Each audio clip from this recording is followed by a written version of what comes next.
بطور وکیل، شبلی صاحب بطور ملزم.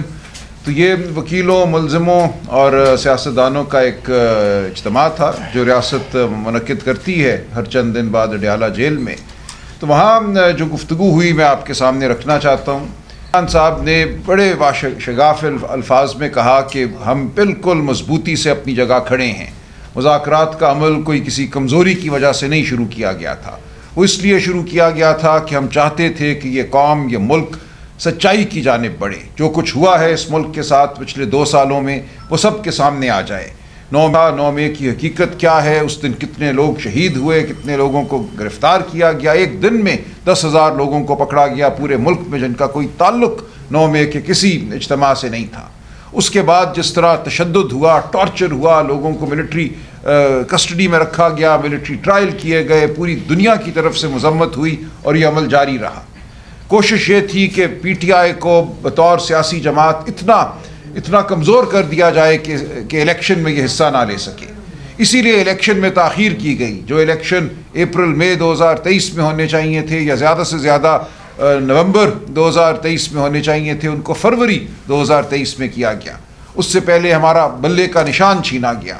تشدد جاری رہا. الیکشن کیمپین کے دوران ہمیں کیمپین نہیں کرنے دی گئی. ہمارے تمام اہم عہدیداران کو، کینڈیڈیٹس کو گرفتار رکھا گیا. جو کہیں کوئی اجتماع کرتا تھا وہاں کے لوگوں کو مارا پیٹا جاتا تھا. یہ ہم نے بھولنا نہیں ہے. اس کے باوجود 8 فروری کو پاکستان کی قوم باہر نکلی. ایک تاریخی فیصلہ پاکستان کی قوم نے دیا. جس طرح اس دن ووٹ پڑا، 2/3 اکثریت پاکستان تحریک انصاف کو حاصل ہوئی. تمام سیٹیں ہم نے لاہور شہر میں جیتی، تمام سیٹیں ہم نے کراچی شہر میں جیتی. ایسا نہیں ہے کہ صرف خیبر پختونخوا میں ہم نے الیکشن جیتا. پورا ملک یک زبان ہو کر ہمارے ساتھ کھڑا ہوا اس دن. لیکن اس رات جو کیا گیا، جو شرمناک ڈاکہ ڈالا گیا، وہ بھی ہمارے سامنے ہے. ہم نے عدالتوں کا رخ کیا تو عدالتوں کو بدل دیا گیا. یہ کہا گیا کہ اب ریٹائرڈ جج الیکشن کمیشن کے چنے ہوئے وہ الیکشن کی اپیلیں سنیں گے، اور وہ ٹرائیبیونل جس طرح کام کر رہے ہیں وہ بھی چند دنوں میں آپ کے سامنے آ جائے گا.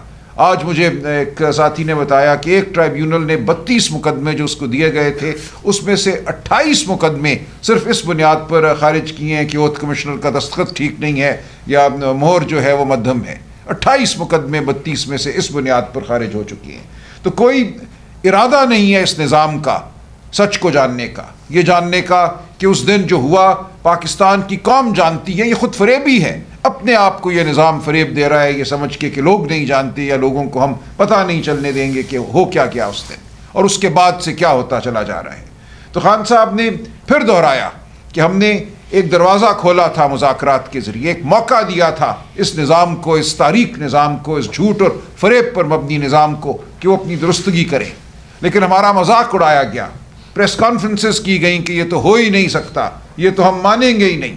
اس لیے ہمارا بالکل واضح فیصلہ ہے کہ ہم کسی چوتھی نشست میں نہیں بیٹھیں گے. خان صاحب نے کہا کہ میری فی الفور ملاقات کرائی جائے مذاکراتی کمیٹی سے، ہم بیٹھ کر پھر فیصلہ کریں گے ہم نے کیا کرنا ہے. اور اس دوران اگر حکومت کی طرف سے الیکشن کمیشن اس کمیشن کے قیام کا اظہار ہوتا ہے، اعلان ہوتا ہے 9 مئی اور 26 نومبر کے حوالے سے، تو خان صاحب غور کر سکتے ہیں. لیکن یہ تبھی ممکن ہے کہ خان صاحب کے ساتھ مذاکراتی ٹیم کی میٹنگ ہو.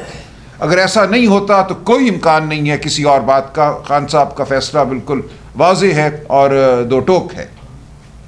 آج ہم نے خان صاحب کی جانب سے چیف جسٹس پاکستان اور سینئر جج کانسٹیٹیوشنل بینچ آف پاکستان کے نام 2 خطوط مرتب کیے ہیں. خان صاحب کو یہ آج اڈیالہ جیل میں پیش کیے گئے ان کے دستخط کے لیے. ہم ابھی منتظر ہیں کہ جیل سے دستخط شدہ یہ خطوط باہر آتے ہیں تو ان کو ارسال کر دیا جائے گا. لیکن اگر نہیں آتے تو ہم قوم کے نام ایک اوپن لیٹر کی شکل میں اس تمام مواد کو سامنے لائیں گے. یہ خط جو خان صاحب نے لکھا ہے ان کی تحریر پہ، ان کی ہدایت پہ جو تحریر ہوا ہے، اس میں یہ تمام معاملات بیان کر دیے گئے ہیں. اس میں یہ لکھ دیا گیا ہے تصویروں کے ساتھ، ثبوتوں کے ساتھ کہ 26 نومبر کو گولی چلی. کون کہتا ہے گولی نہیں چلی؟ یہ تمام تصویریں جو ہیں تمام دنیا کے سامنے آئیں گی. گولیوں کے نشان سامنے آئیں گے، پھٹی ہوئی جلد سامنے آئے گی، شہداء کو قبروں میں اتارا جا رہا ہے وہ سامنے آئے گا. یہ تمام مواد جو ہے اب پوری دنیا کے سامنے ہم رکھیں گے. ہمیں کوئی اس مواد کو روکنے کی ضرورت نہیں ہے، کوئی تعامل نہیں ہے اس حوالے سے. تو یہ سب کچھ ہم پاکستان کی عدلیہ کے جو اعلیٰ ترین عہدیداران ہیں ان کے سامنے رکھ رہے ہیں. یہ ہم پر قرض ہے، یہ خون ان بچوں کا ہم پہ قرض ہے جو یتیم ہو گئے، ان ماؤں کا جو رو رہی ہیں، جو پیٹ رہی ہیں، جن کے بچے اب ان کے پاس واپس نہیں آئیں گے۔ اس دن جو لوگ مضروب ہوئے، جن کو زخمی کیا گیا اور ہسپتالوں کو ہدایت کی گئی کہ ان کے ریکارڈ تلف کر دیے جائیں، وہ سب کچھ ہم قوم کے سامنے رکھیں گے اور دنیا کے سامنے رکھیں گے۔ کس طرح ہمارے لوگوں کو اغوا کیا جاتا ہے اور اغوا کرنے کے بعد کیا ان کی حالت ہوتی ہے۔ انتظار حسین پنجھوتا کا معاملہ آپ کے سامنے، اسی طرح بیسیوں معاملات اور ہیں جن کو آپ نے کور کیا ہے میڈیا میں، اور سینکڑوں ایسے ہیں جن کو آپ نے کور نہیں کیا۔ تو یہ تمام جو ہمارے اغوا شدگان ہیں، ابڈکٹیز ہیں، ان کا مقدمہ ہم قوم کے پاس لے کے جائیں گے، کیونکہ عدالتوں میں تو کچھ ہوتا نہیں۔ وہاں ہر ادارہ آ کے کہتا ہے کہ وہ شاید چلے گئے، کہیں سیر کرنے چلے گئے، شاید کسی نے دشمنی کی بنیاد پہ ان کو غائب کر دیا، جبکہ حقیقت ہم سب جانتے ہیں۔ تو یہ تمام باتیں ہم قوم کے سامنے بھی رکھیں گے، ہم پوری دنیا کے سامنے بھی رکھیں گے، اور ہم پیچھے ہٹنے والے نہیں ہیں اپنی اس جد و جہد سے۔ تو خان صاحب کا یہ پیغام آپ تک پہنچانا ضروری تھا میرے لیے۔ خان صاحب نے آج تنظیمی سطح پہ بھی کچھ فیصلے کیے ہیں۔ صوبہ خیبر پختونخوا میں وزیر اعلیٰ علی امین گنڈاپور کی درخواست پہ انہوں نے فیصلہ کیا ہے کہ علی امین صاحب چونکہ صوبے کے معاملات جو انتظامی معاملات ہیں ان میں جتے ہوئے ہیں، وہاں لا اینڈ آرڈر کی بھی ایک سچویشن ہے، کرم کا معاملہ آپ کے سامنے ہے، تو وہ بطور وزیر اعلیٰ اپنے فرائض انجام دیں گے، تندہی سے دیں گے، دے رہے ہیں۔ اور خیبر پختونخوا صوبے میں پی ٹی آئی کی جو قیادت ہے وہ جنید اکبر صاحب کریں گے بطور صدر۔ ایک یہ ان کا آج فیصلہ ہے۔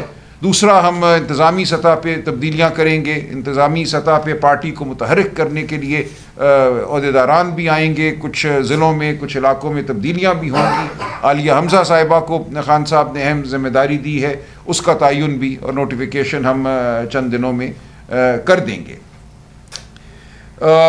یہ بڑے معاملات تھے جو آپ کے سامنے رکھنا ضروری تھا، اور یہ مواد جو ہم نے پیش کیا ہے یہ میں چاہوں گا آپ سب کو مل جائے۔ ہم اس کی پی ڈی ایف بنا کر ہم اس کو ویب سائٹس پہ بھی ڈالیں گے، جہاں سے یہ ڈاؤن لوڈ آپ کر سکیں گے، اس کو وہاں جا کر دیکھ بھی سکیں گے۔ یہ جو ایک مذاق بنا دیا گیا تھا کہ گولی نہیں چلی، یہ مذاق اب کوئی نہیں آئندہ کر سکے گا۔ تو ہم اس بارے میں بالکل واضح ہیں، یہ حقیقت ہم قوم کے سامنے رکھیں گے اور دہراتے رہیں گے۔